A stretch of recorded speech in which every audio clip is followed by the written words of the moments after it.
नमस्कार, मैं हूं मनप्रीत और आप देख रहे हैं 7C। बुलेटिन की शुरुआत में एक नजर अब तक के मुख्य समाचार पर। देवेंद्र सिंह भुल्लर केस में पुनर्याचिका दायर करेगी एसजीपीसी। वकीलों में तालमेल बनाने के लिए सब कमेटी का गठन। एमएस बिट्टा ने भुल्लर की फांसी की सजा माफी की मांग को बताया सियासी आतंकवाद और कहा, फांसी नहीं तो मुझे दे दो इच्छा मृत्यु। रिश्वतखोरी मामले में फंसे पंजाब के पूर्व सांसदीय सचिव राज खुराना जमानत पर हुए रिहा। सियाचिन मुद्दे पर भारत पाक रक्षा सचिवों की बातचीत प्रगति की ओर अग्रसर। अगली बैठक होगी इस्लामाबाद में। महंगाई के खिलाफ बसपा के प्रदर्शन को भाजपा नेता कलराज मिश्र ने कहा, महज एक ड्रामा। समाचार अब विस्तार से। वर्ष 1993 में तत्कालीन युवा कांग्रेसी नेता मनजिंदर सिंह बिट्टा पर जानलेवा हमले में फांसी की सजा पाए देवेंद्र सिंह भुल्लर की सजा पर पुनर्विचार के लिए एसजीपीसी पुनर्याचिका दाखिल करेगी। इसके लिए सुप्रीम कोर्ट के वकील एचएस फुल्का की अगुवाई में 5 सदस्यीय वकीलों का पैनल बनाया जाएगा। यह खुलासा एसजीपीसी के प्रधान अवतार सिंह मक्कड़ ने श्री अकाल तख्त के जथेदार गुरबचन सिंह के साथ बातचीत करने के बाद किया। श्रोमणी गुरुद्वारा प्रबंधक कमेटी इस मसले के निपटारे लई इस सजा नूं मुआफ कराउण लई ये जिहड़ी फांसी की सजा नूं रद्द कराउण लई हर हीला इस्तेमाल करे, चाहे वह कानूनी है, चाहे वह मोबिलाइजेशन का, चाहे वह कोई भी है। और मैं समझदा कि जथेदार साहब ने इस आदेश नूं मनदे होए श्रोमणी कमेटी वालों में एक 5 मैंबरी कमेटी का गठन किया। उधर दिल्ली गुरुद्वारा प्रबंधक कमेटी के प्रधान परमजीत सिंह सरना ने देवेंद्र सिंह भुल्लर को फांसी की सजा ना दिए जाने का समर्थन करते हुए कहा है कि इस मामले में पुनर्विचार करने की आवश्यकता है और भुल्लर को दी गई फांसी की सजा को उम्र कैद में तब्दील किया जा सकता है। परमजीत सिंह सरना ने कहा कि वह इस मामले को लेकर प्रधानमंत्री मनमोहन सिंह तथा यूपीए अध्यक्ष श्रीमती सोनिया गांधी से भी मुलाकात करेंगे। ਅਸੀਂ बिल्कुल एक्सपैक्ट नहीं कर रहे ये फैसले की, क्योंकि हिंदुस्तान की सरकार एक बड़े अच्छे वातावरण दे विच दिल्ली सिख गुरुद्वारा प्रबंधक कमेटी वालों जी ब्लैक लिस्ट खत्म करने की मंग सी, उसनों बड़े सहज तरीके नाल उन्होंने खत्म किया। दिल्ली कमेटी को इन्फॉर्म किया गया भी ये ब्लैक लिस्ट जी है 142 ना डिलीट किए गए।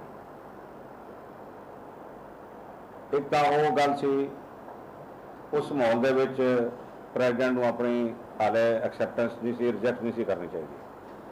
संसार भर के जितने सिख संगठन है, सिंह सभावां है, गुरुद्वारे है, संतां महापुरखों के डेरे है, सारिਆਂ के मैमोरेंडम लैके असी प्रेजिडेंट और प्राइम मिनिस्टर और सोनिया गांधी जो यूपीए की चीफ है उन्होंने भेजांगे ताकि सिख कौम के जज्बातों के नाल उन्होंने जानकारी दी जा सके। एंटी टेररिस्ट फ्रंट के अध्यक्ष एमएस बिट्टा ने कहा है कि अगर केंद्र सरकार आतंकवादी देवेंद्र सिंह भुल्लर को फांसी पर नहीं लटका सकती तो उन्हें इच्छा मृत्यु दे दे। चंडीगढ़ में प्रेस वार्ता के दौरान एमएस बिट्टा ने आरोप लगाया है कि कांग्रेस हाईकमान की ओर से उन पर भुल्लर की फांसी की सजा को माफ करने पर एतराज ना जताने के लिए दबाव डाला जा रहा है। जो सुप्रीम कोर्ट और राष्ट्रपति जी का फैसला है वो बदला नहीं जाना चाहिए। अगर ये फैसला बदला जाता है उसके बाद सरदार बेअंत सिंह का कातिल हवारा, अफजल, कसाब ये सब छूट जाएंगे। अगर ये एक नई परंपरा शुरू हुई तो क्राइम किया है उनको फांसी पे, फंदे पे, अफजल, कसाब, भुल्लर सबको और हवारा सबको फांसी होनी चाहिए। ये टोटल अपमान है, हमें सुप्रीम कोर्ट का अपमान नहीं करना चाहिए। हम टोटल पॉलिटिकल पार्टियां सुप्रीम कोर्ट का अपमान कर रही हैं। एमएस बिट्टा ने कहा कि राजनीतिक आतंकवाद से तंग आ चुके हैं। उन्होंने ये भी कहा कि उनकी पार्टी के लोग उनका साथ छोड़कर आतंकवादी भुल्लर के साथ खड़े हो गए हैं। तो लिखने जा रहा हूं कि मैंने सोनिया गांधी जी की कोशिश कर ली, अब राष्ट्रपति जी मुझे मृत्यु इच्छा देने की इजाजत दें, क्योंकि मुझे पता है कि ये लोग सब इकट्ठे होकर मेरे ऊपर दोबारा बम ब्लास्ट करेंगे। दोबारा फिर दिल्ली जैसे, पंजाब जैसे हादसे मेरे ऊपर होंगे, मेरे साथ सुरक्षा कर्मचारी लोग मारे जाएंगे। मुझे अकेले को इच्छा मृत्यु की मेरे अंगों को किसी को देने के लिए जख्मी फौजियों को, सुरक्षा कर्मचारियों को इजाजत दी जाए। भगवान की कसम, हरमंदर साहब की कसम, हनुमान जी की कसम, मैं इच्छा मृत्यु चाहता हूं। मैं इस राजनीतिक तंत्र से परेशान हो चुका हूं, मैं आतंकवाद से परेशान नहीं हुआ। रिश्वतखोरी के मामले में जेल में बंद पंजाब के पूर्व संसदीय सचिव राज खुराना को सीबीआई की अदालत ने जमानत दे दी है। इसके साथ ही माननीय अदालत में पूर्व कैबिनेट मंत्री के निजी सचिव भाग सिंह को भी जमानत पर रिहा कर दिया गया है। गौरतलब है कि सीबीआई ने राज खुराना को पंजाब ऑटोमोबाइल मैकेनिक एसोसिएशन के सचिव मनप्रीत सिंह की शिकायत पर रिश्वत की राशि के समेत उनके आवास से गिरफ्तार किया था। भारत और पाकिस्तान के बीच सियाचिन को लेकर बातचीत में कुछ प्रगति हुई है। बातचीत के बाद दोनों देशों के रक्षा सचिवों ने साझा बयान में कहा है कि एक दूसरे के रुख के बारे में उनकी समझ बढ़ी है और दोनों पक्षों ने सियाचिन मुद्दे पर सकारात्मक ढंग से बातचीत को जारी रखने पर सहमति जताई है। बयान में कहा गया है कि दोनों पक्षों के डेलीगेट्स ने स्वीकार किया है कि नवंबर 2003 से संघर्ष विराम का पालन किया जा रहा है।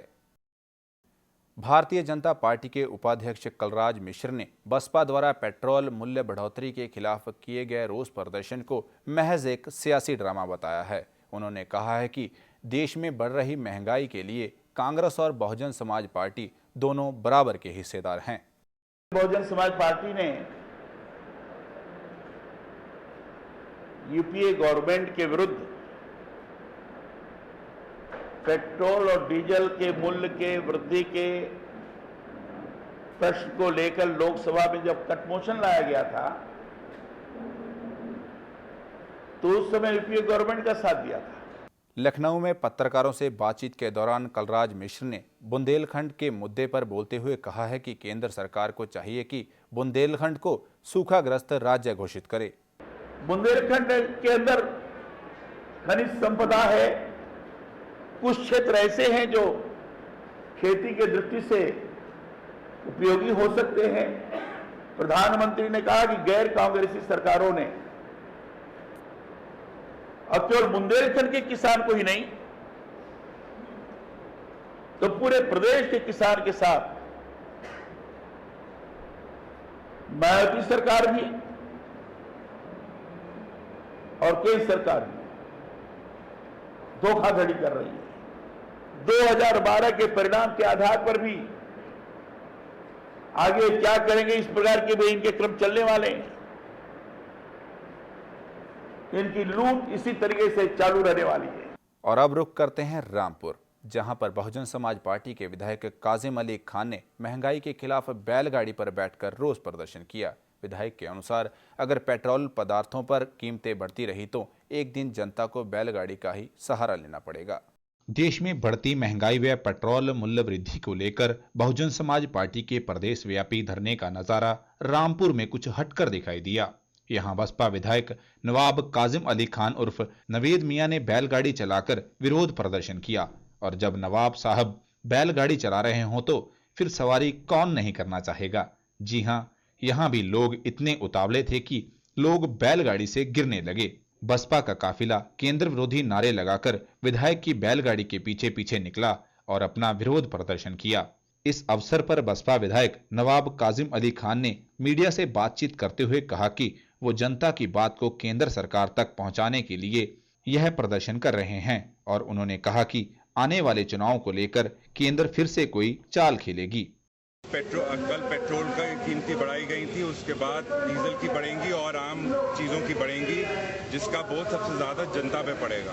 तो जनता की आवाज़ दिल्ली तक पहुंचाने के लिए हमारी उत्तर प्रदेश सरकार ने और पार्टी ने फैसला लिया है कि हम हर तरीके से जनता का साथ देंगे ताकि ये आवाज़ वहाँ दिल्ली जाके बुलंद हो और वहाँ केंद्र सरकार मजबूर हो कि वो पेट्रोल के और जो आम चीज़ें उनके जो कीमतें वो घटाएं और नीचे करें। और ये केंद्र सरकार की पूरी तरह से साजिश है।